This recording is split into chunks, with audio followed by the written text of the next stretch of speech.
morning, guys. Good morning. OCO, everybody.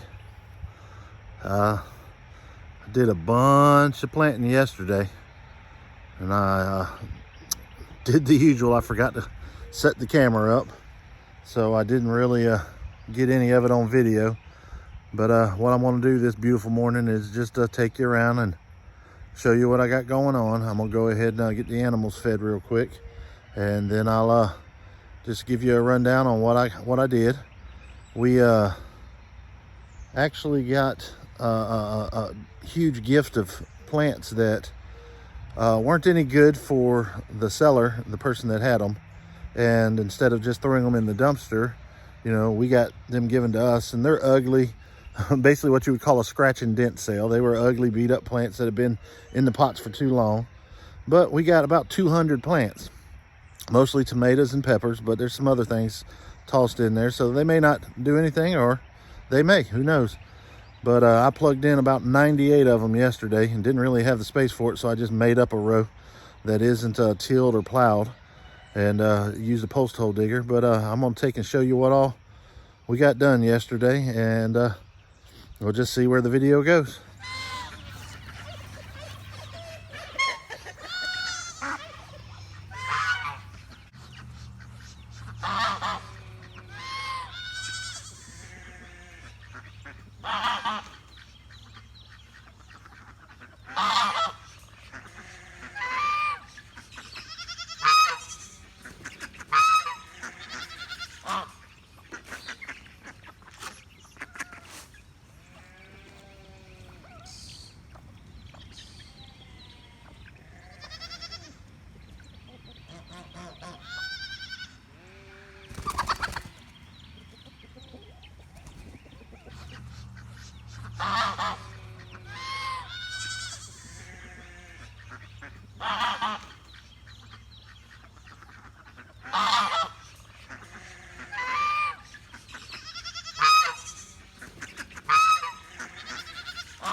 Old Obby girl, my companion.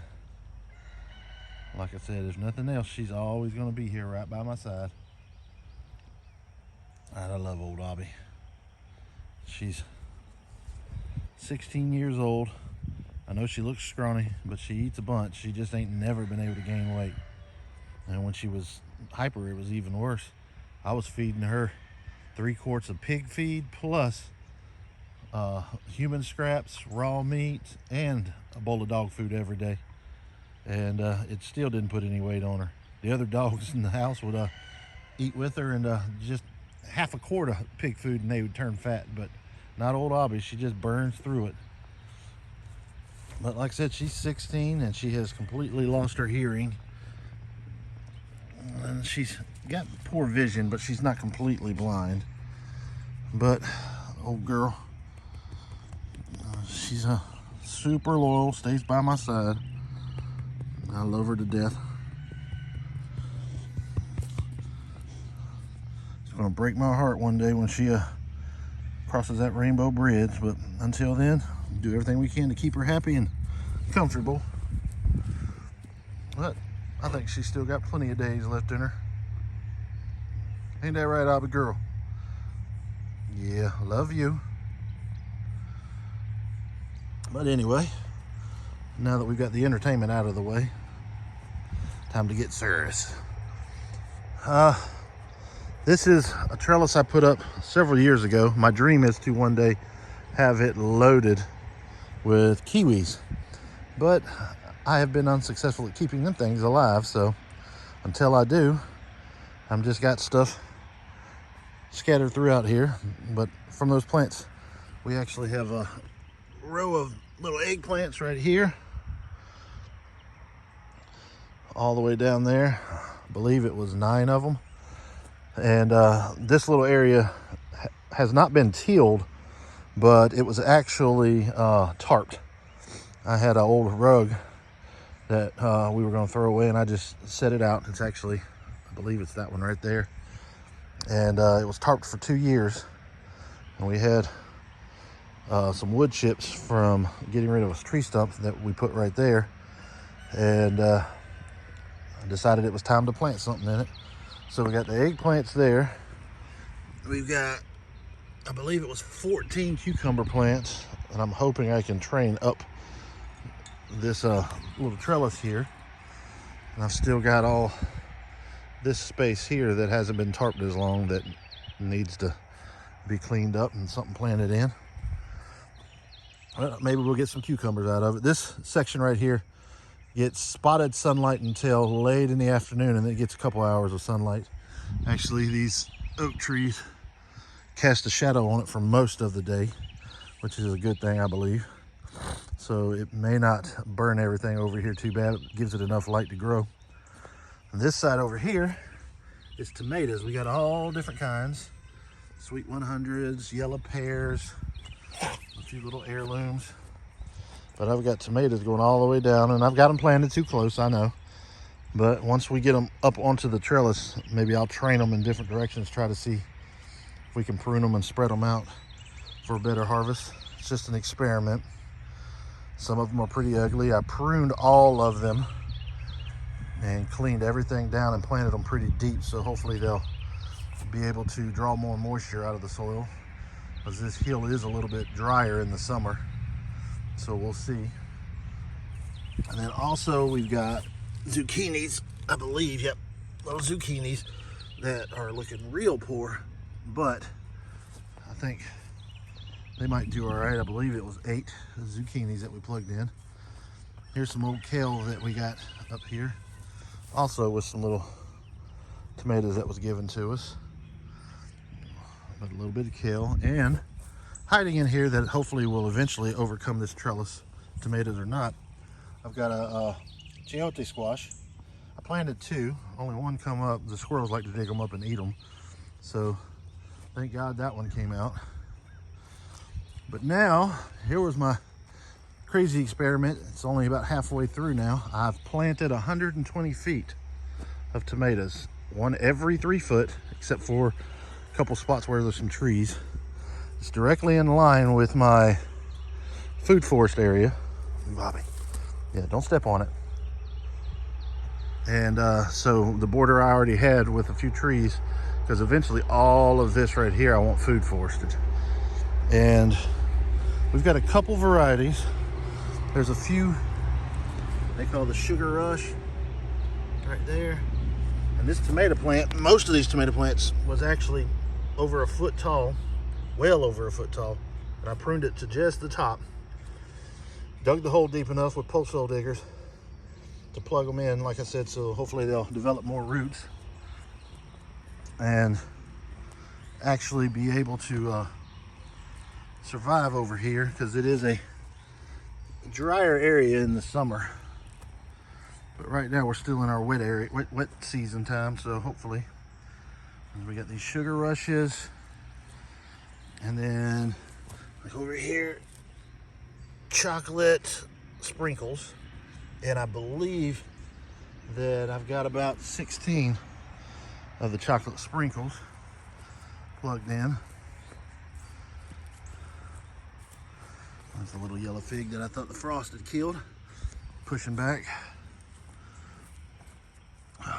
But we got chocolate sprinkles, and then we will have a section of heirlooms.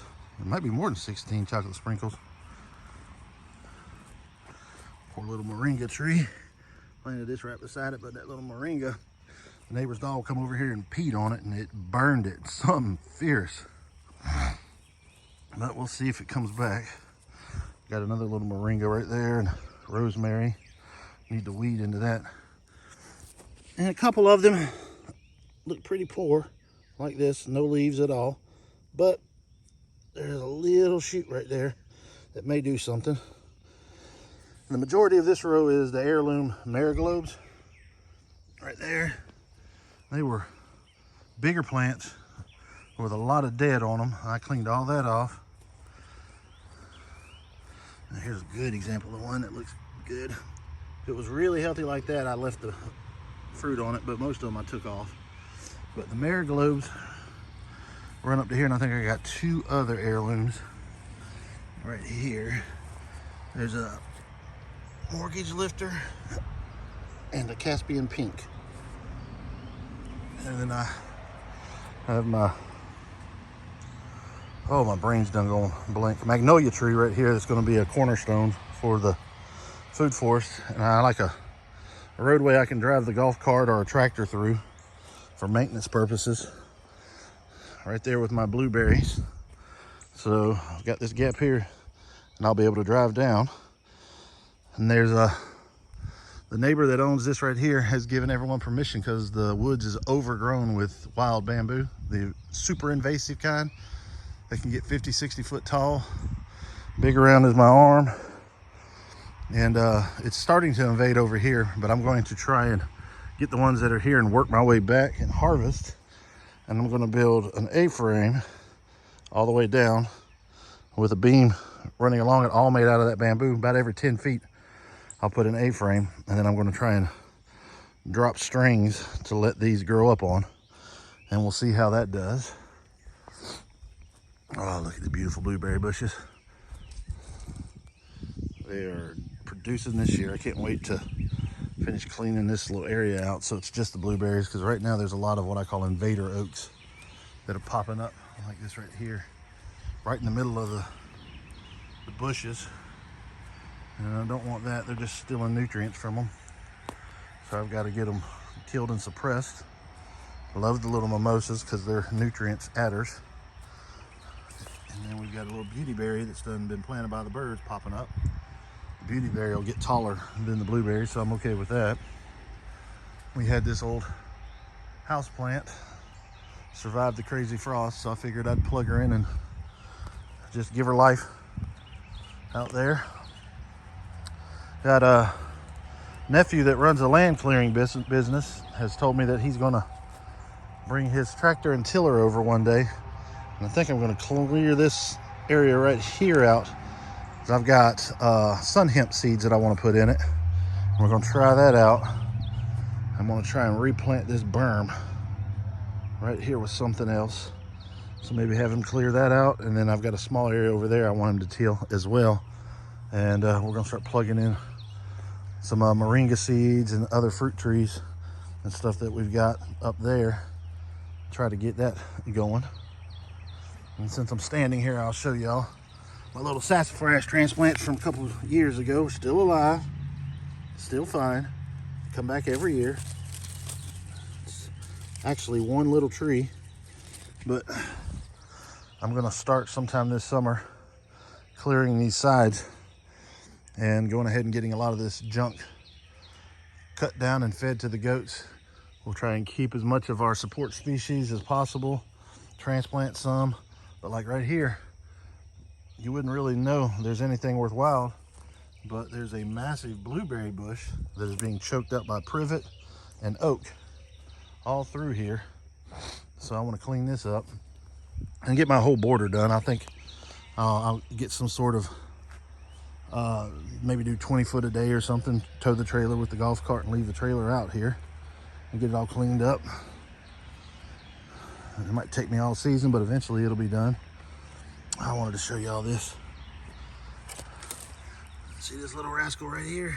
Don't look like much, but last year I got some free Monstera deliciosas, which I know are tropical. Plugged them in. I put one larger one there and 3 down there, and they all are coming back from the that crazy frost. They're all bouncing up and coming back, so that's pretty cool. So maybe I can actually keep monsteras alive out here. They just lose them during the winter, but as long as they'll come back from the roots, I'm overjoyed. Little glimpse of our Jabotacaba, looking good. that frost did her in too. She'd actually gotten mowed. The family was helping me with my heart attack and surgery and run her over with a lawnmower, but the frost finished her off. But she's bouncing back. So that is a blessing in and of itself. But like I said, just wanted to show y'all what we worked on. Got a good little bit done. Oh, hello, little finch. Pretty little rascal. While I'm here, might as well praise this grapevine. She is flowering still. Can't wait to see what takes on her. Just to show y'all, they're opening up, looking good. But she is loaded with hundreds and hundreds of flowers. Thousands even, probably. Just doing so good. She's really weighing down my cable, so I'm probably gonna have to run another one and put a tensioner on it so I can straighten her up. Yeah, I actually forgot I plugged in 6 cantaloupes right here.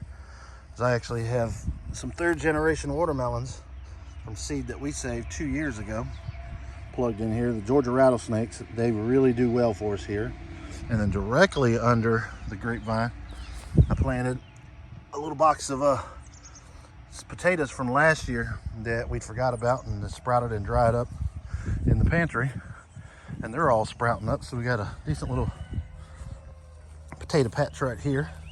This would be potato patch number 3, completely underneath. And then some of my Georgia candy roaster squash, about half of them survived and are coming in. So I want to blanket this with the squash vines, blanket over there with the watermelon and cantaloupe vines. And this area was tarped, not tilled, just like the other one, with this tarp. And what I'm wanting is let the vines just grow over and set on this, and we'll see how they do. And hopefully this year the grapevine will get up on this 2nd cable and we'll finish filling this trellis up. But hopefully we'll receive some blessings from all of this. I'm excited. We got this little green seedless grapevine planted about a month ago. She ain't really liking it here yet, but it took that grapevine 2 years to take off, so we'll see what happens. Well, like I said, I still got to clean and plug in here. I think I'm going to take this whole strip right here and just tear it up and put sweet potato slips in there. Let this be a sweet potato patch. And I think by the time it starts really running, I can let it run into here and help cover these guys up. They'll be done more than likely. But it's a beautiful, beautiful morning out here on the homestead. And I appreciate y'all coming along with me, showing your support, and Wado for watching.